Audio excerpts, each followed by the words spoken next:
Good morning, everybody. It is November 7th, and unbelievably, I forgot my camera. Of course, I have my everything else. I got the camera out this morning and set it on the table and decided to leave without ever bringing it with me. So this whole hunt's going to be filmed on a GoPro and on a Tacticam on my bow. But we've got a wind straight out of the west. We're set up right on that pinch point in the creek bottom. I haven't actually seen any of the shooters down here this week, but I just know this is a really good spot with a west wind, and they should be cruising this morning. There goes Bruce. You can see him going down Pond Road. Good luck, Bruce. Yeah, pretty terrible time to forget my camera, November 7th.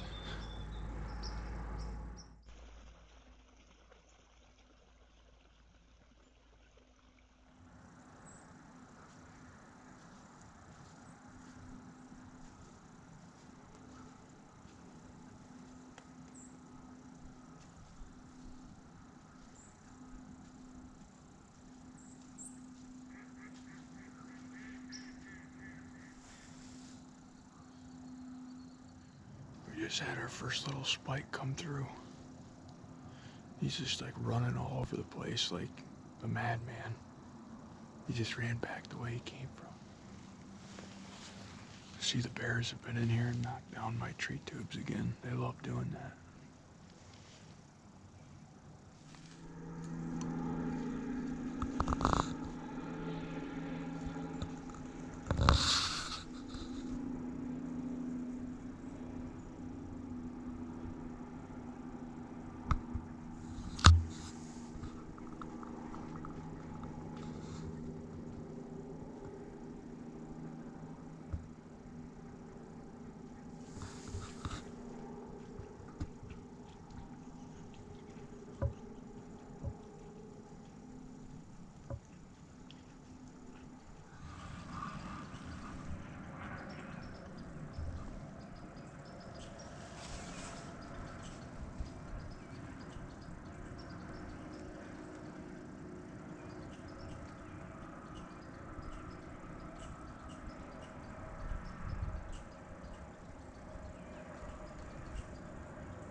Well, we just had that same 2.5-year-old 8-point come in that I had let walk by me earlier this year. It chased a doe right through here at 20 yards. But of course, I was using the restroom here and I was trickling down the tree and look up and he's looking right at me, right down the trail at about 40 yards. He didn't freak out. He just kind of stood there. I actually videoed him on my cell phone.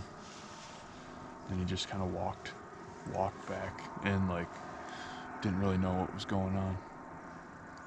Luckily it wasn't a deer I would have shot anyways, but I would have been pissed if that was HLB.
Okay, we're back to the house and we're back on the AX700 camera right here. I can't believe I forgot the camera this morning, so I had to make do with a GoPro, and I actually used my iPhone for a lot of it.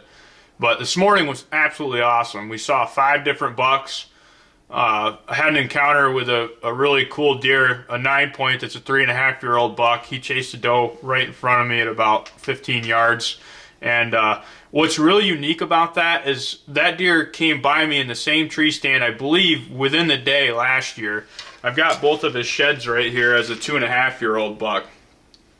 And I know it's this deer because he's got a really weird situation going on with his 2 back legs. I don't know if you noticed in the video, but he kind of wobbles. He did that last year as a 2.5-year-old too. And he's really kind of got a unique body to him. If you look at some of these trail cam pictures I'm showing you right now, you kind of see he's really lengthy and heavy chested. He was like that last year as well, same exact thing, and he has the same patterns. He's doing the same thing that he did last year this year. So I went ahead and let him go by. You know, maybe next year he won't go by like that without bleeding. It's kind of crazy. I've seen just about every deer in that woods other than the deer I want to kill so far. I kept thinking this morning with how much activity I had going by and how those bucks were cruising that I'd eventually get eyes on HLB or the Big 6. It just never happened. They never made their way through. I'm going to be going back in there this afternoon just because I think that doe is right on the brink of coming in that I had right there, that all those bucks were kind of nudging around, and I think it'd be crazy not to get back in there and cross my fingers that one of the shooters comes through. Nonetheless, it was an absolutely awesome morning, and it was fun to see the interaction with that 9-point and that doe. And so the first time they went by, they went up, and that 3.5-year-old buck, this buck, ended up meeting up with that 2.5-year-old 8-point that I saw early on in the morning. And I heard this buck snort wheeze at him and then dog the doe and grunt, and then it brought him back by me. It was a really cool interaction that you know, I heard down there, you know, grunting and the snort wheezing and carrying on. It's pretty sweet. You know, if this deer can get to 4.5 one more year, he's gonna be looking pretty good. It'll be exciting to see him next year if he makes it. You know, and if not, it is what it is. You know, a lot of people will say on this video or criticize me for letting him go. Quite frankly, I have no problem letting deer like that walk because I enjoy watching them grow year to year. And if one of the neighbors shoots them, that's fine. Good for them. It really comes down to, you know, the individual hunter. You know, if that buck will make you happy and you'll be excited about shooting that deer, then more power to you, shoot it. You know, that's what it's all about. People, I think, get too carried away with, well, that's not a shooter, or it is a shooter, and you know, that's all your personal opinion, and you do what makes you happy as a hunter. You know, some people will go out there and shoot a 4-point, and that's what gets their goat and makes them, you know, excites them and stuff. And there's absolutely nothing wrong with that. You know, that's you know, being in the woods and hunting is something that should be sacred to you, and you shouldn't be doing it to appease or applaud anybody in any way. You know, if you do you, essentially. You know, for me personally, I've shot a lot of nice bucks. I don't need to shoot another nice buck. I want to shoot big bucks at this point. And the only way to shoot big bucks is to let nice bucks go, like I did on this video. And you know, there's a very good chance that buck won't make it to next year, and that's fine. I did my part. You know, one way I know he wouldn't make it is if I put a hole in him this morning. And then I'd have a little 3.5-year-old rack that I would look at for the next year on my wall and go, man, he would have been really nice next year. What was I doing? And you know, that's just me personally. If a deer like that would make you as a hunter happy, then that's great. I'd be happy for you. But for me, it's just, it's like that. I'll have another buck to shed hunt this year if he makes it. And I know pretty much what he does, where he winters, and how he does it. So it was an awesome, awesome hunt. I love seeing that many deer, and I can't wait to dive back in there in just a few minutes. And I'm going to take the good camera with me this time. So I appreciate everybody watching, and I kind of am curious, if you would have shot that buck, let me know in the comments if you would or would not have. I hope you're having a lot of luck out there. We'll see you in just a few minutes on the next video, if that makes any sense. Have a good one, everybody.